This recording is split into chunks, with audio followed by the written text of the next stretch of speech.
Hello everyone. Today I am going to discuss the Sale of Good Act 1930. The Sale of Good Act is an important Indian law that governs the sale and purchase of movable property. It include movable property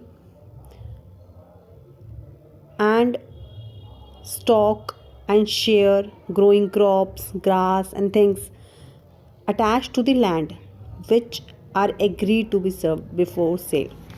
So, this act contains 7 chapters and 66 sections. It includes many important definitions which we'll discuss later. And in today video we will focus on some important area of the act, such as what is sale, what is agreement to sell, types of goods, and one more thing, types of delivery, and the nature of contract under this act. So मैं बात करती हूँ सबसे पहले what is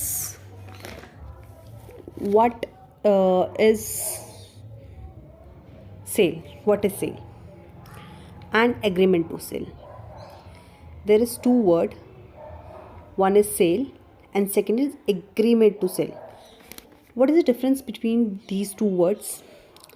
Let we discuss. So let's discuss this. A contract of sale of good is a contract whereby the seller transfer or agree to transfer the property in goods to the buyer for a price. There may be a contract of sale between one party owner and another. A contract of sale may be absolute or conditional, where under a contract of sale the property in the good is transferred from seller to the buyer. The contract is called sale. But where the transfer of property to take place at the future time or subject to some condition thereafter to be fulfilled, the contract is called agreement to sell. Means, so this is very important area in this act which you have to be get this clear in your mind. That means, if you think that what is the difference between sale and agreement to sell, means there is simple and a very thin layer of line between these two words, what is sale and agreement to sell. First of all, we will discuss, we already read out all the 3 points of the sale and agreement to sell. सबसे पहले उसके अंदर क्या था कि अगर कोई भी सेल गुड्स की अगर सेल होगी, कॉन्ट्रैक्ट होगा, कोई मतलब अगर कोई contract of sale of good as a contract, जो sale of contract of sale जो होता है गुड्स का, जो कॉन्ट्रैक्ट होता है वो सेलर ट्रांसफ़र करता है या एग्री होता है ट्रांसफ़र करने के लिए प्रॉपर्टी किसके अंदर, गुड्स के अंदर. गुड्स कौन से, मूवेबल, और विच इंक्लूड, क्या क्या इंक्लूड होता है उसके अंदर, stock of share, growing crops, grains, things attached to the land which agree to be served.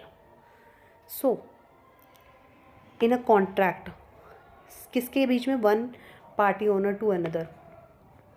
ये हो गया आपका सेल.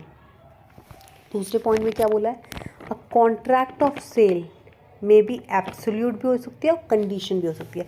पहले पॉइंट में क्या बोला कि ट्रांसफ़र, या तो वो ट्रांसफ़र कर देगा या एग्री हो जाएगा ट्रांसफ़र करने के लिए प्रॉपर्टी. कौन सी प्रॉपर्टी, गुड्स की प्रॉपर्टी. गुड्स हम ऑलरेडी डिस्कस कर चुके हैं. मूवेबल प्रॉपर्टी के अंदर कौन कौन से इंक्लूड होते हैं मूवेबल प्रॉपर्टी के अंदर, जो बायर किसी प्राइस पे बताएगा. सेकंड में क्या बोला, एब्सोल्यूट हो या कंडीशनल हो, मतलब या तो एब्सोल्यूट मतलब एग्जैक्ट बता दिया कि मुझे ये चीज़ लेनी है, वो ले लेगा, या कंडीशन, वो कंडीशन रखेगा. थर्ड में क्या बोला है कि जो कॉन्ट्रैक्ट होता है सेल का, ट्रांसफ़र होता है सेलर टू द बायर, तो उसको बोलेंगे सेल। बट अगर ट्रांसफ़र ऑफ प्रॉपर्टी कोई फ्यूचर में होने की बात की गई है, या किसी पर्सन ने बोला कि मैं लूँगा ये सामान इस फ्यूचर डेट पे, या कोई कंडीशन रख के कि अगर तुमने ये मेरे लिए ले आए तो मैं ये ख़रीद लूँगा, तो ये किस चीज़ में इंक्लूड होता है? ये होता है एग्रीमेंट टू सेल के अंदर इंक्लूड। अब मैं बताती हूँ कि गुड्स के अंदर कहाँ ये एग्रीमेंट टू सेल बोल रहे हैं और कहाँ ये सेल बोल रहे हैं। गुड्स होती है हमारी 3 टाइप्स की। First is existing, second is future, third is contingent. जो एग्जिस्टिंग होगी वो तो आपकी एब्सोल्यूट होगी कि पर्सन गया और बाय करके ले आया, एब्सोल्यूट ले लिया, उसकी ओनरशिप मींस गया और लेके आ गया अपना सामान, अमाउंट्री उसको अमाउंट दे के। तो और एग्जिस्टिंग में क्या होगा कि वहाँ पर, इसका मतलब ये एग्जिस्ट था, वहाँ पर वो सामान उस शॉप पे या उस प्लेस पे वो सामान एग्जिस्ट था, उस टाइम पे प्रेजेंट था, तो उन्होंने ले लिया उस सामान को, एग्जैक्टली उन्होंने वही सामान ले लिया उसी टाइम, तो ये क्या हो गया? एब्सोल्यूट में आ गया। मगर अगर हम कंडीशन की बात करते हैं या एग्रीमेंट टू सेल की बात करते हैं, उसमें कौन कौन से दो गुड्स जाते हैं? फ्यूचर जाते हैं और कंटिंजेंट जाते हैं। अब फ्यूचर की बात कर लेते हैं। फ्यूचर में क्या होता है? Goods to be produced by seller after making contract of the sale. जब वो एक सेल की एक एग्रीमेंट कर लेते हैं, उसके बाद वो एक फ्यूचर डेट जो दी जाती है सेलर, उसको जो परचेज़र को दी जाती है, जब सेलर कॉन्ट्रैक्ट से, जब हम एक एग्रीमेंट सेल बना लेते हैं, कॉन्ट्रैक्ट ऑफ सेल बनाते हैं, बना लेते हैं हम एक कॉन्ट्रैक्ट सेल का, उसके बाद वो जो गुड है उसको बनाने का प्रोसेस स्टार्ट होता है, तो उसको क्या बोलते हैं? फ्यूचर। तो ये किस में आया? एग्रीमेंट टू सेल में आया कि उन्होंने एग्रीमेंट कर लिया, उन्होंने सेल नहीं किया अभी, उन्होंने एग्रीमेंट करा है कि हाँ आप मेरे लिए सामान बना दो, मैं उतनी डेट पे आके आपसे ले जाऊंगा। तो ये क्या हुआ आपका? Agreement to sell. ये कौन सा हुआ आपका? फ्यूचर में ले रहा है वो सामान। तीसरा क्या हुआ? कंटिंजेंट। ये जो कॉन्ट्रैक्ट होता है, ये कंटिंजेंट कॉन्ट्रैक्ट होता है एक्विजिशन ऑफ विच सेलर, कोई मतलब एक कंटिंजेंट में एक्विजिशन ऑफ विच सेलर, आप बोल सकते हैं कि एक हैपनिंग एंड नॉन हैपनिंग बोल सकते हैं आप उस चीज़ को, कि एक जैसे फ्यूचर हो गया, कंटिंजेंट हो गया, ये दोनों चीज़ें एग्रीमेंट टू सेल में आती है कि हाँ आप सामान भेज दो, हम ले लेंगे। तो ये एक तो आपका फ्यूचर में आ गया, मीन्स मैं दोबारा, तो इसमें क्या है कि जो कंटिंजेंसी जो होती है, मीन्स वो एक happening and non happening of future event के ऊपर होती है। मीन्स अगर वो शिप आपकी, फॉर एग्जांपल जैसे वो शिप अगर आ गई तो मैं आपको वो सामान दे दूँगा, अगर नहीं आई तो नहीं दूँगा, तो एक कंटिंजेंसी रहती है। तो इसलिए इसके अंदर क्या लिखा है? Acquisition of which seller depend on certain contingency. ठीक है, राइट। अब हम बात कर लेते हैं an agreement to sell become the sale when the time escape or the condition are fulfilled subject to which the property in the goods is to be transferred। ये तो आपको क्लियर ही हो गया होगा पॉइंट। अब हम बात करते हैं कि जो गुड्स होते हैं, एग्जिस्टिंग गुड होते हैं, वो कितने तरीके के होंगे? या तो स्पेसिफिक होंगे, असर्टेन होंगे, या सर्टेन होंगे, अनअसर्टेन होंगे। इसके अंदर क्या होता है? स्पेसिफिक गुड्स में क्या होता है? Identify an agreement upon the time of the contract of sale. Means एक स्पेसिफिकली उन्होंने बोल दिया कि मुझे यही सामान चाहिए भाई, आप मुझे यही सामान दो। फॉर एग्ज़ाम्पल मुझे ये आईफोन ही चाहिए, मुझे यही वाला चाहिए, तो एक स्पेसिफिक हो गया ये। अब असर्टेन क्या होता है?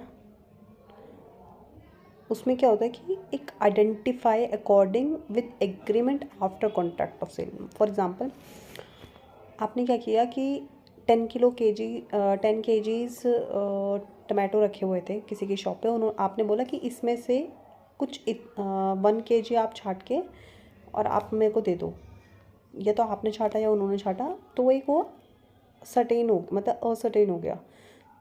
तो अनअसर्टेन में क्या डिफरेंस है फिर, उसमें क्या है कि स्पेसिफाई नहीं होता। जैसे लेस का पैकेट है, आपने उनको बोला कि एक मतलब लेस के मतलब उस टाइम पे, कॉन्टैक्ट टाइम पे आपने ये नहीं बताया कि स्पेसिफिक यही पैकेट चाहिए।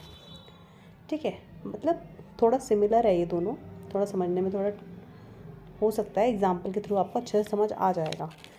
बट अगर हम एक बार रिवाइज कर लेते हैं, एग्जिस्टिंग में क्या होता है कि सेल भी हो सकती है और एग्रीमेंट टू सेल भी हो सकती है। फ्यूचर ऑफ गुड, फ्यूचर और कंटिजेंट में आपका हमेशा एग्रीमेंट टू सेल ही होगा। अब हम बात करते हैं डिलीवरी की। डिलीवरी 3 तरीके से होती है, एक्चुअल, सिंबॉलिक और कंस्ट्रक्टेड। एक्चुअल मतलब जो एक्चुअली में आपने पैसा दिया, उन्होंने आपको सामान दिया, हो गया, हो गई सेल। से एग्रीमेंट टू सेल जो भी आपका कॉन्ट्रैक्ट है, सेल आपका एक्चुअली सेल हो चुकी है उसमें। बट सिंबॉलिक क्या होता है, मैंने सामान यहाँ से भिजवाया। फॉर एग्जांपल, मैं एक सेलर हूँ, मेरे से किसी ने सामान ख़रीदा, परचेज़र ने, उसको मैंने सामान भिजवा दिया किसी अदर स्टेट पे, और मैंने उसको एक स्लिप दे दी, ट्रांजिट स्लिप, ट्रांसपोर्ट की स्लिप, कि आप ये स्लिप दिखा के अपना सामान ले लेना। तो इसको क्या बोलते हैं, सिंबॉलिक, सिंबल के थ्रू एक सिंबल हो गया ये पर्ची, एक स्लिप। कंस्ट्रक्टिव में क्या होगा, कंस्ट्रक्टिव में सिंबॉलिक में तो मेरी रिस्पॉन्सिबिलिटी थी सामने वाले परचेज़र को देना सामान, बट कंस्ट्रक्टिव में क्या है कि अब परचेज़र की रिस्पॉन्सिबिलिटी हो जाएगी अपने आप उसको सामान को लेने की। फॉर एग्जांपल, वो सामान वहाँ पहुँच तो गया, उसने उसको फ़ोन किया, सामान आपका सर आ गया, आप ले जाइए। उसने बोला कि यार 2 दिन रुको, आप 2 दिन बाद मैं आपसे सामान ले जाऊँगा। तो उस टाइम पे रिस्पॉन्सिबिलिटी किसकी आ गई, अब परचेज़र की आ गई। सिंबॉलिक में फर्स्ट पार्टी की थी, कंस्ट्रक्टिव में सेकंड पार्टी की हो गई वो। ठीक है, सिंबॉलिक कंस्ट्रक्टिव में यही डिफरेंस है, जो भेज रहा है उसकी थी, और जो लेने जाएगा अब उसकी हो जाएगी रिस्पॉन्सिबिलिटी। ठीक, अब देखो थोड़ा सा ना सेल ऑफ गुड एक्ट के ऊपर थोड़ा सा हम उसको डीपली थोड़ा पढ़ लेते हैं। अब क्या है कि जो सेल ऑफ गुड एक्ट है वो मूवेबल प्रॉपर्टी तो हमने पढ़ लिया। अब इसके अंदर क्या था कि जो ट्रांसफ़र ऑफ मतलब जो ये आपका सेल ऑफ गुड एक्ट 1930 है, इसके अंदर मूवेबल प्रॉपर्टी का पढ़ लिया। अब मूवेबल प्रॉपर्टी के अंदर कौन कौन से गुड्स आते हैं, कौन कौन सी चीज़ें आती है, वो हमने पढ़ लिया। अब हम इसमें ये चीज़ पढ़ेंगे, हम ना थोड़ा सा हमने टॉपिक तो पढ़ लिया, हमने कुछ सेक्शंस हमने कवर कर लिए, कुछ टॉपिक्स हमने कवर कर लिए, कुछ चीज़ें हमने पढ़ ली। बट हम 3 सेक्शंस में इसको जनरली डिवाइड करते हैं। जैसे फॉर्मेशन, उसका इफ़ेक्ट क्या आता है, फिर परफॉर्मेंस, उसका परफॉर्म कैसे होता है, ठीक है, वो एग्रीमेंट कैसे होता है, मतलब वो जो एग्रीमेंट टू सेल, मतलब जो सेल ऑफ गुड एक्ट के अंदर, इस एक्ट के अंदर परफॉर्मेंस कैसे होती है, तो वो होता है। और चौथा पॉइंट होता है नॉन कंप्लायंस, अगर वो कंप्लाई नहीं होगा। फॉर एग्जांपल ऐसे सोचिए कि आपने कॉन्ट्रैक्ट बनाया, उसका इफ़ेक्ट क्या होता है, उसका इफ़ेक्ट क्या होगा और कैसे वो इफ़ेक्ट होगा, कैसे वो इफ़ेक्ट उसमें आएगा, और परफॉर्मेंस कैसे होगा, मतलब परफॉर्म कैसे होगा वो। फिर आता है अगर वो परफॉर्म नहीं हुआ तो फिर क्या होगा, और अगर वो परफॉर्म नहीं हुआ, नॉन कंप्लायंस हुआ, तो अनपेड सेलर होता है उसके अंदर, और एक होता है ब्रीच ऑफ कॉन्ट्रैक्ट, या तो उसने पैसे नहीं दिए, या तो दूसरा ये होगा कि वो कॉन्ट्रैक्ट भी ख़त्म कर देगा। तो ये सब चीज़ें इस तरीके से हम पढ़ेंगे इसमें। ठीक है, अब सेक्शन 1, 2, 3 तो यही बोलता है कि सेक्शन जो एक्ट, मतलब दिस एक्ट में be called the sale of good act 1930, it extend whole of India, it come into force on first day of July 1930। ठीक है, फर्स्ट सेक्शन में तो यही बोलता है। फर्स्ट सेक्शन में सिर्फ इतना बोलता है, सेकेंड और थर्ड हम बाद में पढ़ेंगे। अब सबसे पहले